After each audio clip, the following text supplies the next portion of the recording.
war terakhir yaitu TDS, war kalau yang war bahkan Coldplay itu berhasil teman-teman. Oh iya. Wow. Itu adalah salah satu war tiket paling berat banget buatku. Oh iya, padahal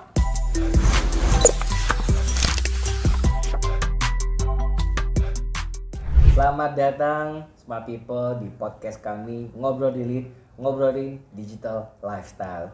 Kali ini edisi yang keberapa entah udah agak lupa karena kita take-nya udah luar biasa banyak, tapi kayaknya 60-an lah ya, udah lebih dari 62 perasaan. Nah, edisi kali ini mungkin edisi khusus karena kita ada dua bintang tamu di sini. Sebelum kita akan bahas, kita akan ngobrolin apa, mungkin saya perkenalan dulu. Nama saya Bera Karim, bisnis koordinator di Center for Digital Society. Bersama saya ada dua pembicara ini, silakan perkenalan dulu. halo, aku Alisa, Partnership Officer dari CFDS. Hai, aku Ayu dari Partnership Research CFDS. ini tuh mungkin agak intermezzo ya teman-teman, ini pertama kalinya Yupi ini tampil dipanggil Yupi. Oh, Ayu atau Yupi ya? Oke. Okay. Ayu atau Yupi maunya panggilnya? Iya udah Yupi aja. Ini pertama kali Yupi tampil di apa ya? Kayak pertama kali tampil di podcast. Video juga kayaknya nggak pernah. Nggak pernah. Banget, jadi mungkin masih agak kaku ya sepatu, tapi tenang aja. Maafkan ya. Santai aja. Kelihatan banget ya dari awal tuh perkenalan masih kayak Partnership Research CFDS. Partnership Officer. Partnership Officer. Nah, oke, jadi untuk hari ini karena kita bersama dengan dua tamu ini yang mungkin memiliki pengalaman yang serupa, namun juga mungkin memiliki opini yang berbeda-beda, kita akan bahas fenomena yang bukan lagi trending sih, tapi selalu trending, yaitu adalah war ticket. Siapa sih yang nggak pernah mengalami namanya war ticket? Pasti fans khususnya fans K-pop ya, mungkin istilah war ticket ini muncul gara-gara fans K-pop ini mau beli tiket tapi harus bersaing dengan puluhan maupun jutaan manusia yang juga ingin menonton idol mereka, sehingga adalah istilah war ticket ini. Nah, mungkin aku nggak akan terlalu banyak ngomong ya, karena aku sendiri juga tidak ada pengalaman banyak dengan war ticket, makanya nanti akan kuserahkan kepada mereka berdua untuk saling cerita nih mengenai pengalaman mereka dengan war ticket. Jadi mungkin silakan entah Yupi atau Alisa duluan yang mau cerita pengalaman masing-masing dengan war ticket. Ini yang lebih sepuh dalam per-idolan siapa nih? Kamu sih kayaknya. Kalau idol ya kayak Per-idolan.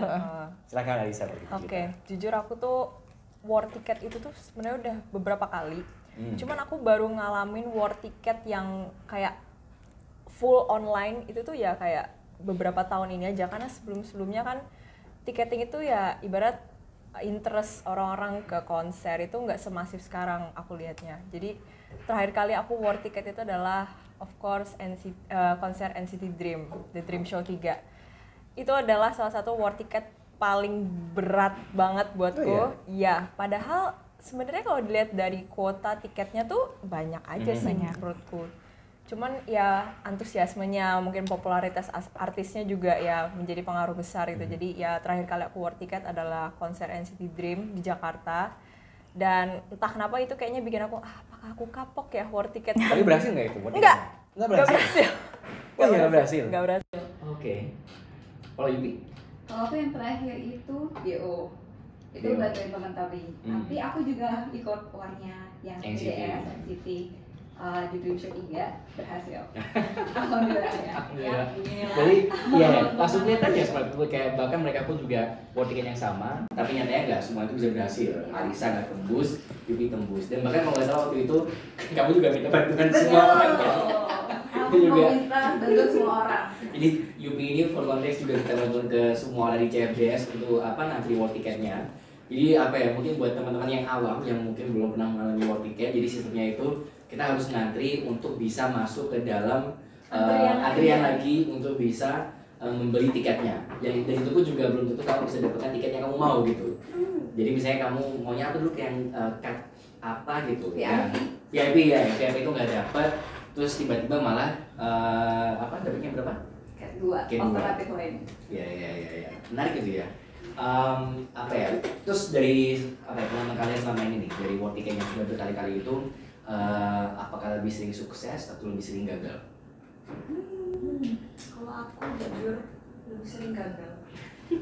Yang sekarang Ya sekarang. aku masih mencoba mikir apakah deviceku, apakah browsernya, apakah sinyal wifi, hotspot dan lain sebagainya. Sampai sekarang aku belum bisa mencahin alasannya kenapa aku kalah war ticket terus. Tapi dulu zaman sebelum tren war ticket ini tuh booming, aku tuh sering banget beli tiket konser. Ya sebenarnya itu juga hitungannya war, tapi dapat aja. Jadi baru kayak belakangan ini 2 tahun belakangan ini war ticket aku tuh gagal terus, dan tadi aku lagi nggak tahu faktornya karena apa gitu. Kalau aku tuh war tiket baru dari 2023 kemarin, karena aku baru tahun lalu ya berarti ya? Nah, tahun lalu, karena aku baru into K-pop tuh baru suka idol, baru suka satu grup, dan ternyata kebetulannya adalah mereka main ke konser ke itu. Jadi itu yang membuat aku mulai masuk ke war tiket kan, perkonseran. Terus jadinya punya teman beberapa di Bandung lain, bantuin war dong kayak gitu.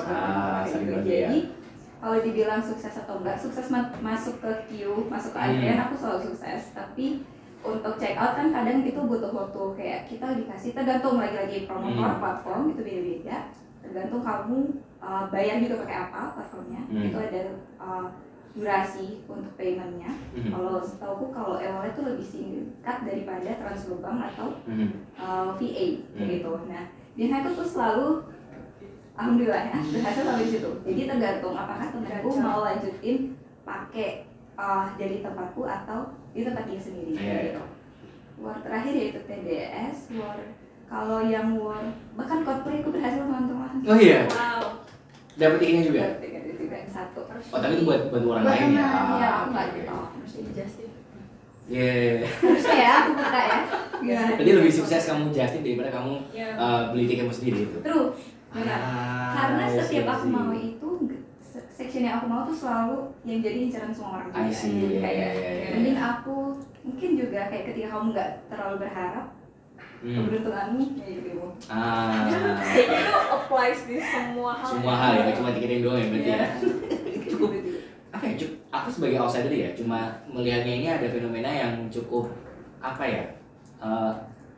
Rasa aneh sih menurutku, karena on one hand aku mengerti kayak mungkin ada beberapa artis yang emang itu pasti high demand lah, kayak apa ya, mungkin untuk konteks lagi aku juga ada pengalaman dengan war tiket satu aja yaitu Nicki.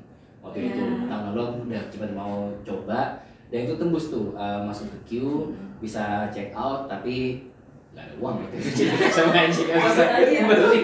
Ya gitu aja. Itu masalah utamanya. Iya, nggak ada uang itu kan. Aku mikir kayak waduh gimana nih udah bisa masuk, tapi kayak aku maunya yang biasa aja gitu kan, yang kalau nggak salah itu kayak cuma 1 juta atau berapa gitu loh. Tapi cuma adanya yang VIP itu kayak anjir 2 juta. Iya. Tapi nggak aku itu 3 juta gitu kan kayak. Itu kayak mahal banget itu kayak. Astaga itu gue dari mana gitu. Tapi ya itu kayak aku melihat bahwa itu kayak on one hand itu juga mungkin karena entusiasme orang-orang, tapi di sama juga seperti kayak kamu tuh loh. Kayak itu mungkin banyak yang ngantri buat tiketnya itu adalah karena titipan orang gitu loh. Jadi kita sayangnya nggak cuma sama fans yang suka konsernya ini, tapi juga sama orang-orang yang menjadikan ini sebagai bisnis model gitu. Ada banyak banget aku lihat di story itu kayak ada yang buka apa just tip war ticket gitu. Dan itu nggak tahu apakah mereka itu mengambil keuntungan dari itu atau apakah mereka itu cuma doing it atau good virtue atau apa. Tapi kayak jadinya kan gimana ya, kayak apa ya, suatu hal yang itu mestinya itu seamless lah gitu. Kayak udah kamu beli tiket untuk konser kesukaanmu dan gitu. Tapi malah kesannya jadi kayak apa ya, as the name suggests, war gitu loh. Kayak kamu harus bersaing dengan tidak hanya dengan apa orang-orang di dalam fandom tersebut, tapi juga berlawan dengan orang-orang yang mencari cuan atas apa ya, kehausan para fans yang ingin nonton apa tiket tersebut. Dan bahkan juga setelah dapat tiket itu pun juga at the end of the day banyak yang dijual lagi gitu loh. Kayak orang-orang yang tiba-tiba nggak jadi nonton, tiba-tiba kayak want to sell tiket ini dengan harga mungkin entah harga miring atau mungkin itu entah harga yang lebih murah atau mungkin lebih mahal. Jadi kayak apa ya, kalau aku melihatnya tidak efektif sih. Tapi kalau misalnya dari teman-teman dari yang sudah apa ya sering ngajar atau apa itu, apakah ini sistemnya efektif atau gimana? Tergantung sih, mungkin karena lagi-lagi aku juga baru di pertigaan pun konser sebelum-sebelumnya mungkin bukan idol K-pop tapi kayak artis Indo pun aku nggak mengalami war itu sendiri karena mungkin belinya konvensional kayak misalnya pensi SMA atau itu kan kita kayak tinggal chat apa namanya CP ya kan, itu udah dapat kayak gitu dan kuotanya tiba-tiba bisa nambah kan. Beda sama apa namanya mungkin tiketing yang sekarang. Jadi itu ada harga kuotanya, menyesuaikan venue-nya. Terus itu biasanya itu juga yang membuat dalam tanda kutip ketidakefektifan itu karena kuotanya itu cuma segitu. Terus juga orang-orang yang mau sebanyak itu. Terus si promotor ini dalam tanda kutip ya gimana caranya mungkin orang-orang di balik itu juga pengen dapat keuntungan itu. Jadi menurut aku efektif atau nggak efektif mungkin karena di era internet ini ya war itu kan muncul karena kita ada internet kan. Jadi kalau nggak ada internet nggak mungkin dong kita war ini, pasti masih konvensional gitu kan. Menurut aku sekarang efektif kalau itu bisa itu tadi seamless, tapi sekarang ada bot, teman-teman tahu bot ada calo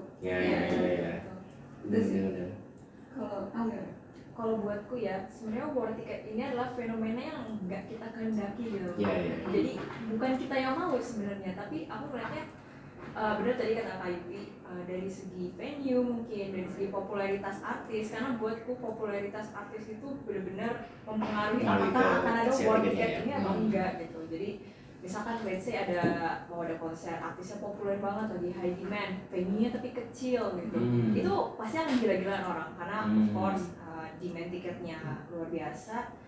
Dan kalau perihal harga ya menurutku harga itu nggak mempengaruhi tinggi atau rendahnya intensitas war tiket itu karena kayak pasti ada kayak ya, orang-orang zaman sekarang for their idols gitu kan. Jadi harga nggak sih yang jadi faktor kenapa pada akhirnya ada war ticket itu sendiri ya popularitas artisnya, venue, dan bisnis tadi sih. Jadi yang orang-orang mencari celah untuk mencari cuan ini tuh justru malah memperparah war ticket ini, apalagi tadi yang pakai bot gitu.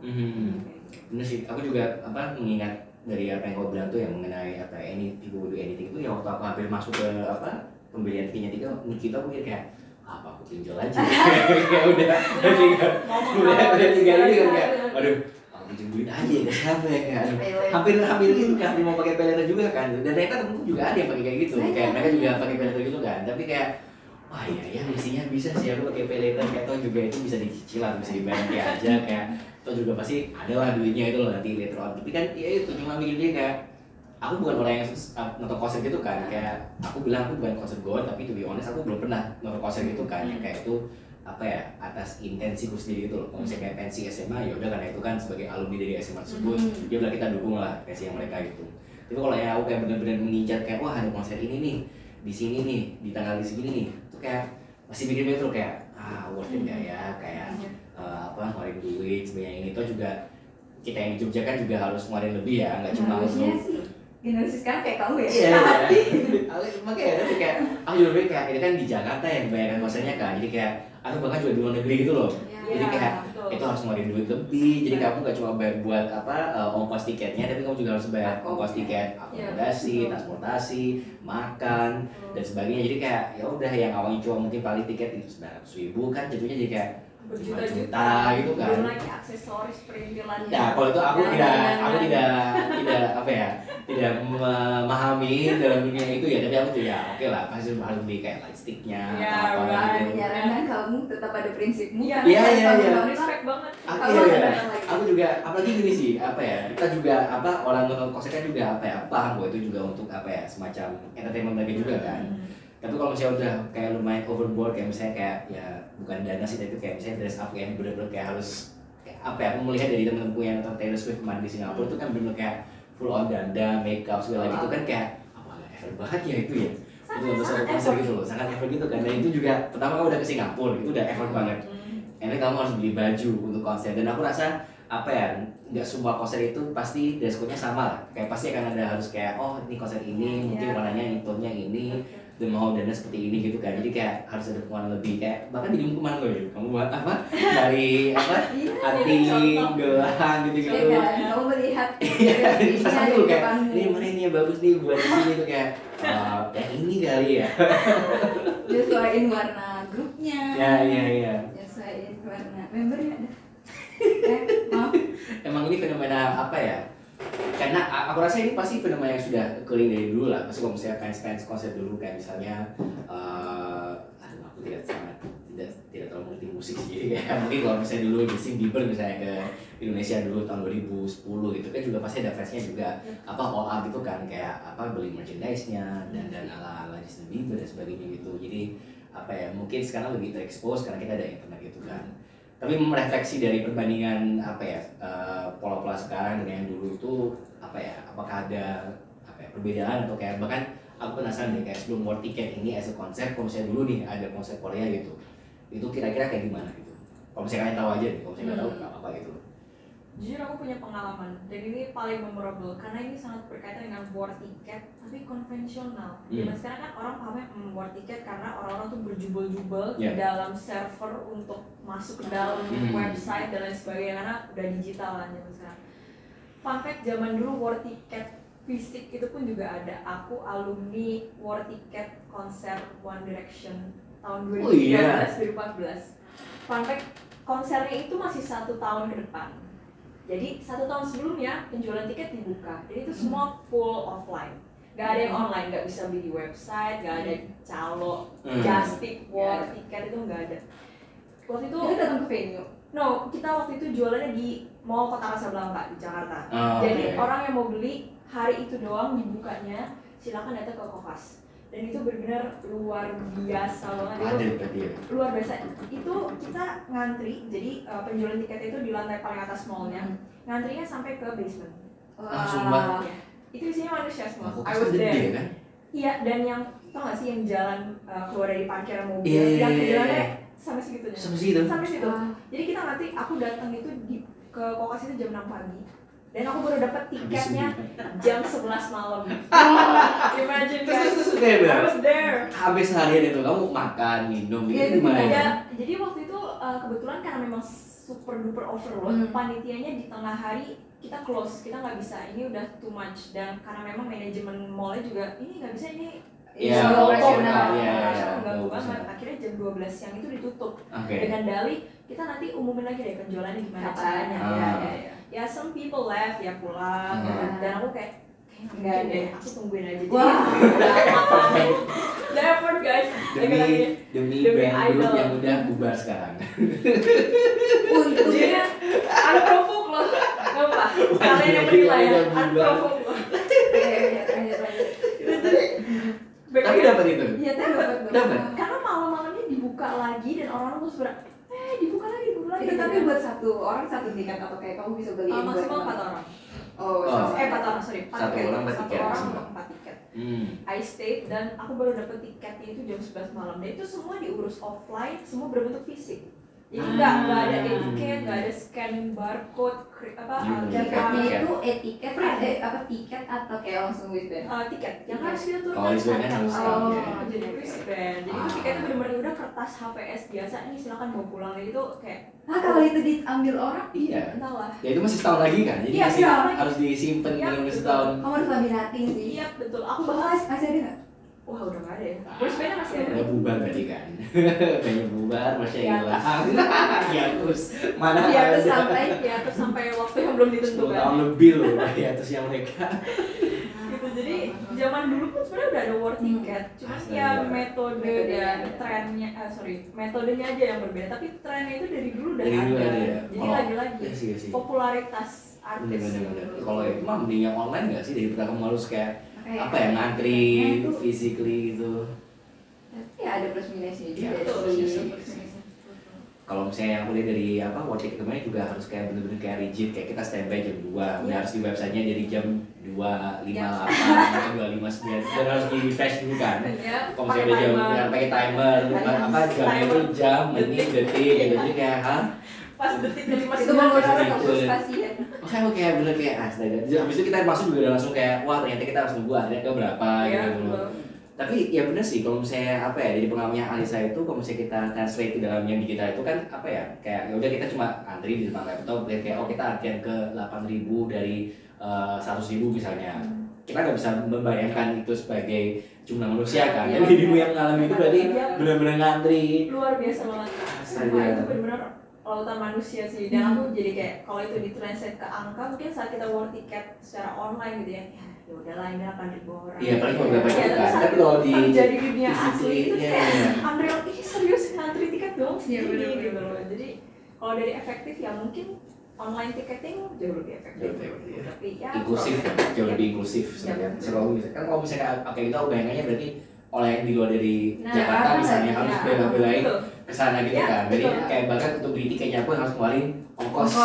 Betul. Dan hotel juga ya Hotel kan? juga. Belum tentu dapet, Belum tentu dapet. Kesel sih itu. Tapi aku jadi sadar nih, itu kan pembeliannya itu setahun sebelum mereka tampil.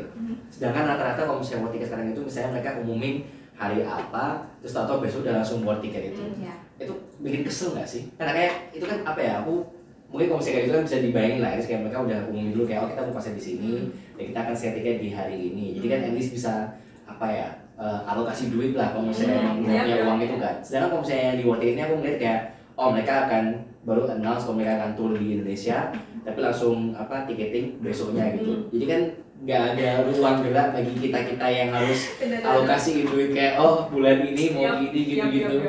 Gimana itu? Apakah kalian mengalami seperti itu atau apakah selalu kayak gitu kalau misalnya World Ticket sekarang gitu? Nggak selalu, tapi jaraknya memang nggak sampai setahun. Kayak Bahkan nggak sampai seminggu nggak sih kadang-kadang? Nggak sampai sebulan aku lihat itu. Maksimal sebulan sih, Sebulan ya? sebulan. Atau misalnya kayak Nggak enam cukup. sekarang, ya enam sekarang mungkin akan ada seat plan sama harga-harganya itu kan. Iya, iya, iya. Sebulannya kayak gitu. Ya sebulan sih paling. Soalnya aku pikirnya waktu yang Niki itu kayak dia umuminya kapan, terus baru sale-nya itu kapan, jadi masih ada jeda gitu kan. Tapi kalau yang aku lihat dari promotornya itu, mereka bilang akan dibuka itu bertahap. Jadi kayak misalnya Ya, yang pre-sale. sitting, pre-sale, terus ada yang reguler, ada yang VIP. Nah, aku was betting on that itu loh, kayak berharap kayak oke ini kan ada ada beda-bedanya, jadi kayak udah nih aku bisa nih, at least bisa ngincer atau enggak at least ada 3 kali opportunity untuk ngincer itu kan. Tapi nyatanya promotornya aku lupa yang siapa itu promotornya, kayak untung aja aku lupa gitu, jadi kayak gak usah disebut di sini gitu loh sama teman. Tapi promotornya itu tiba-tiba langsung blek semua nih, silakan pre-sale, reguler, Ya, early bird nggak sih? ada early bird, ada pre-sale, pokoknya ada empat tier gitu kan. Jadi semua tuh langsung dibuka gitu, dan of course ya orang belinya lebih murah kan. Ini langsung habis gitu kan, saya VIP, aku masuk langsung kayak 2,5 juta buat Niki, kayaknya begini-begini lagi tuh kayak oke, I like Niki, cuma kayak isi 2,5 juta iya, itu kayak aduh 2,5 juta belum sama hotel, Jakarta tripku juga rata-rata kayak 3 juta kalau weekend. Nah, itu juga bukan weekend kalau nggak salah itu, di weekday kan itu kan, Rabu kan. Karena aku juga ingat waktu itu aku lagi di sana di Jakarta waktu lagi masa ini kayak di Niki itu, dan aku berusaha berharap bahwa siapa tahu ada spot yang jualan on the spot gitu kan, ternyata nggak ada gitu. Aku malah ketipu yang ada. Jadi jadi satu episode lagi. Nah, jadi mungkin penipuan online ya. Mungkin kita keep dulu nih ceritanya. Kita keep dulu nih. Kita fokusnya ke dalam World Ticket ini dulu. Nah, oke, berarti kan bisa kelihatan tuh adalah kembali dari yang dulu sama yang sekarang gitu, dan masing-masing ada pros and cons-nya gitu. Tapi kalau misalnya dari Al maupun Yupi itu kalau misalnya bisa milih nih, kira-kira prefer yang mana? Apakah prefer yang ngantri seperti Alisa dari pagi sampai malam, atau milih ya udah tinggal World Ticket tapi dengan lebih besar peluang untuk nggak dapat gitu, tapi juga ada banyak opsi untuk bisa minta bantuan kepada orang lain gitu kan? What do you reckon? Lebih mana?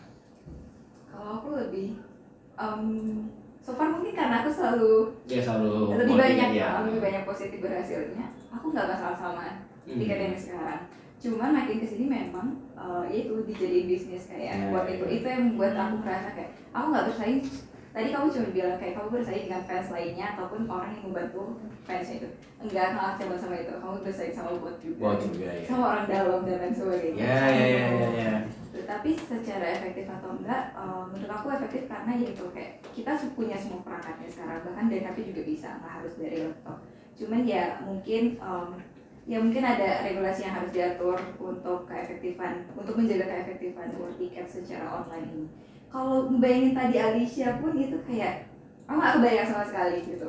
Kalau kita dulu tuh ada namanya penjualan tiket by radio, ada by radio juga, ada by pos juga gitu. Dan aku nggak kebayangin kalau sekarang aku harus mantengin radio untuk nunggu jam buka beli tiketnya. Aku nggak kebayang terjadi, ataupun aku harus nunggu tiketku pembelianku dikirim ke pos. Nggak tahu aku itu diombang-ambing kapal mana gitu, kita nggak tahu.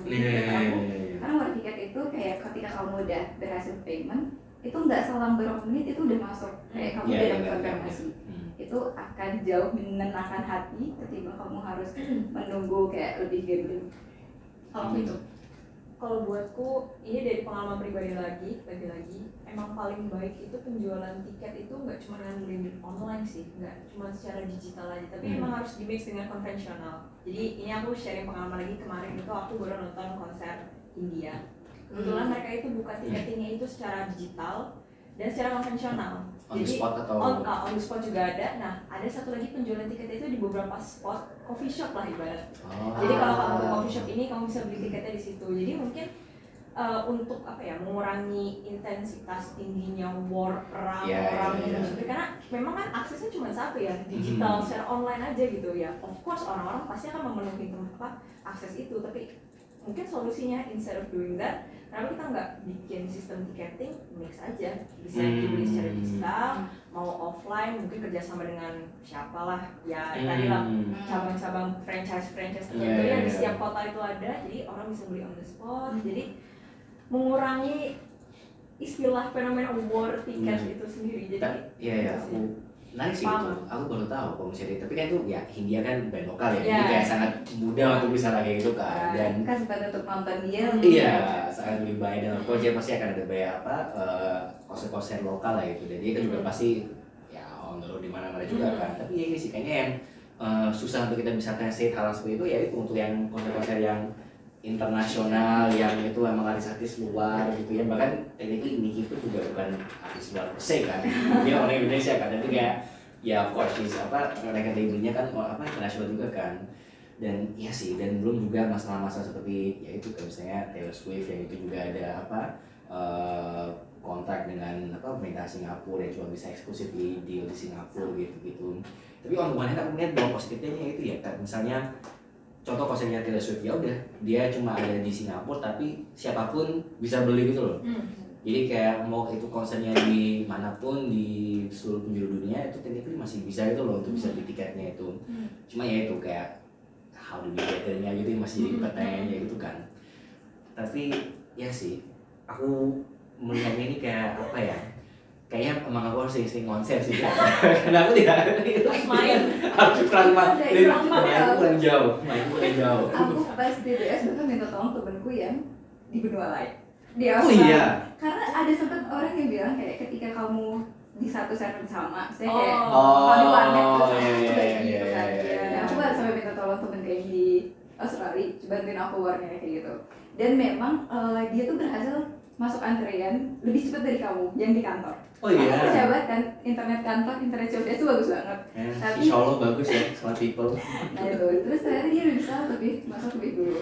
Waktu itu terjadi pas aku menangin Coldplay, ada temanku juga yang dia di Singapura menangin buat yang di Indo kayak gitu. Aku nggak tahu apakah itu benar atau enggak, dan aku juga ini next konser kita coba ya. Tapi make sense sih, dalam arti ya sih kan server negara kan masing-masing beda kan. Jangan server negara, server di sini juga berbeda tuh. Kalau misalnya aku buka tiket di sini sama kamu yang di Bali waktu itu kan berbeda kan. Jadi kayak mungkin trafficnya yang masuk itu sangat berbeda gitu loh. Tapi aku rasa kalau misalnya untuk websitenya sendiri yang mungkin kita nggak usah sebut ya namanya ya, udah sangat familiar gitu ya, yang logonya itu gede sekali, itu kayak traumatis itu loh.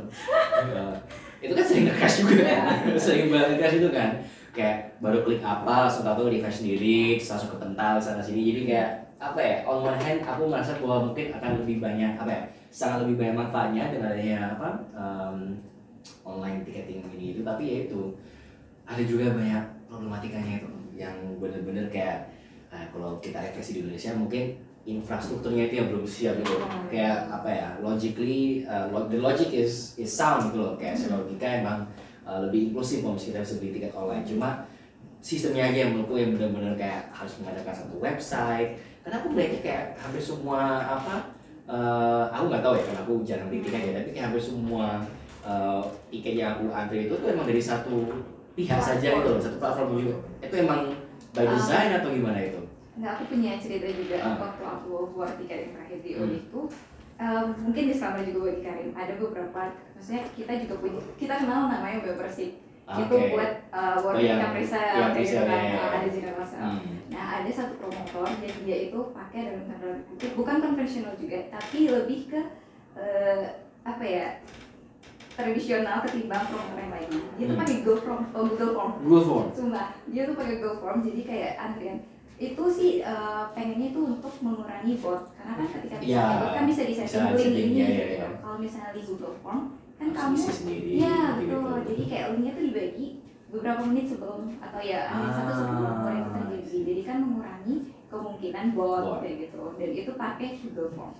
Itu jadi kayak Semakin pro kontra juga itu di Twitter, kayak orang-orang mau ngurangin bot terus di judge juga nih promotor, aduh kenapa kuno banget ya gitu. Tapi Iya. Tapi itu sih menurutku apa ya, terkadang kalau untuk mau menghindari kayak gini kan butuh solusi-solusi yang kuno dan simple gitu kan. Karena mungkin sistemnya udah terlalu canggih. Iya gini kan. Benar. Jadi nggak selamanya digital tuh baik dong. Ya, in a way, karena kita adalah center for society, kita sangat percaya bahwa digital itu baik, digitalisasi itu baik. Cuma langkahnya harus diperhatikan dulu, jangan apa-apa langsung ditempel digital gitu, enggak, kita harus dibikin matang-matang. It's not a matter of translating dari yang analog ke digital, tapi semua tentang mindset digital smart people. Oke, mungkin mungkin last nih sebelum kita menutup sisi kita ini, mungkin dari pengalaman Al maupun Yupi, ada nggak sih kira-kira kayak semacam solusi yang bisa teman-teman bayangkan, atau mungkin kayak semacam saran nih buat tips and tricks buat teman-teman yang akan mengalami war ticket in the meantime soon, jadi mungkin bisa kasih ide gitu, silakan.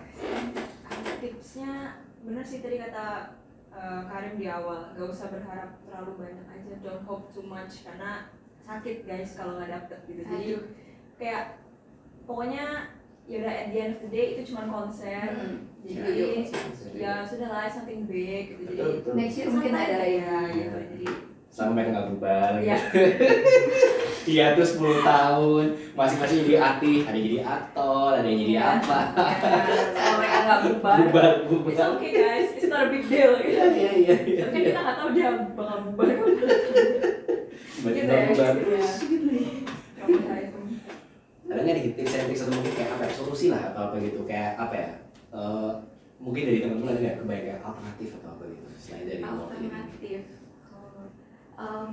Aku nggak tahu kalau setahu aku ya, mungkin kamu juga bisa koreksi. Kalau di Korea itu harga tiket tuh sama semua. Jadi yang sama semua itu adalah section. Gimana itu? Oh jadi harga itu sama semua tapi dia kamu nggak untuk section mana? Section mana gitu ya? Oh tapi kalau di Indonesia itu dibeda-bedain harganya. VIP, jauh banget sama paling yang paling murah kayak gitu. Terus kalau di Jepang ada yang namanya sistem lotre. Iya, jadi kamu harus ngantri untuk lotre udah berkesempatan buat beli. Iya. Ada juga kayak kalau yang Google Form tadi, nyambung dikit, itu kamu nggak akan langsung dapat email konfirmasi, kamu harus nunggu. Itu bisa aja kamu kelempar atau kalau Google Form, kalau kamu buat Google Form ada Google Sheet, kamu bisa edit buat di dalamnya. Jadi nah, sistem aku belum pernah sih yang lotre atau undian dan lain sebagainya. Mungkin beberapa kali di mix, benar kata Alicia, mungkin bisa di mix aja beberapa kali. Jadi kayak kesempatan buat orang tuh nggak cuma buat orang yang emang punya uang aja atau yang punya pengaruh aja, tapi semua orang, karena ada kesempatan undian tadi, ada kesempatan datang ke venue untuk beli secara langsung. Jadi kayak lebih buat semua orang. Tapi karena kamu mention yang tadi yang Jepang itu ya, aku barusan jadi ingin cerita. Kalau yang di sistemnya Jepang itu lotre udah berkesempatan untuk beli, tapi itu pun setelah kamu dapat lotre ya kamu harus beli. Nah masalahnya adalah orang itu beli banyak slot untuk lotrenya gitu, sehingga mereka terpaksa mau nggak mau harus beli semua tiket mereka kalau misalnya mereka tembus gitu loh. Jadi kayak menurutku tidak ada sistem yang efektif untuk tiketing kayak gini sih. Menurutku mungkin udah sekarang makin mungkin ini lebih terhadap dunia konsumerisme dan kayak dunia penuh dengan fana ini kayak lah smart people kayak konser itu seru ya, mungkin ini sebagai orang yang nggak pernah konser ya kayak I understand kalau itu emang seru ya, cuma kayak stoik banget. sangat stoik ya, very stoik. Jadi dari pandangan seorang alumni filsafat teman-teman, ternyata saya sangat stoik Banget. tapi ya itu kayak at the end of the day kayak ya tergantung kayak smart people harus menakar apakah ini semua worth it gitu loh teman-teman, kayak apakah effort yang kalian keluarkan untuk semua itu worth the enjoyment, the fulfillment yang kalian dapatnya itu. Karena kalau menurutku aku masih belum merasakan bahwa itu worth it gitu. Tapi kalau dari pengalaman Yupi sama Alisa sebenarnya sangat worth it ya, melihat dari dua kali dan beberapa kali pun minta sarannya kayak aduh habis ini mau konser mana lagi nih gitu, jadi kayak oke, sebenarnya emang itu apa ya, to each their own gitu. gitu. Oke, mungkin ini akan kita sudahi dulu episode-nya teman-teman sebelum kita mulai lebih stoik lagi seperti kata Alisa. Jadi mungkin ada apa sepatah dua kata terakhir dari Alisa maupun Yupi? Jangan FOMO. Jangan FOMO, betul, jangan FOMO. Jangan konsumtif. Jangan konsumtif, betul. Karena aku hampir FOMO, gara-gara Niki aku ketipu, itu mungkin kita buat next time. Dan ya, bener sih, jangan FOMO. Oke, Smart People, terima kasih sudah mendengarkan podcast kita kali ini. Jangan lupa untuk follow semua media sosial kita, itu ada di @cfds_ugm untuk di Twitter maupun di Instagram. Kita juga punya Facebook, dicek juga kalau misalnya ada yang pakai Facebook.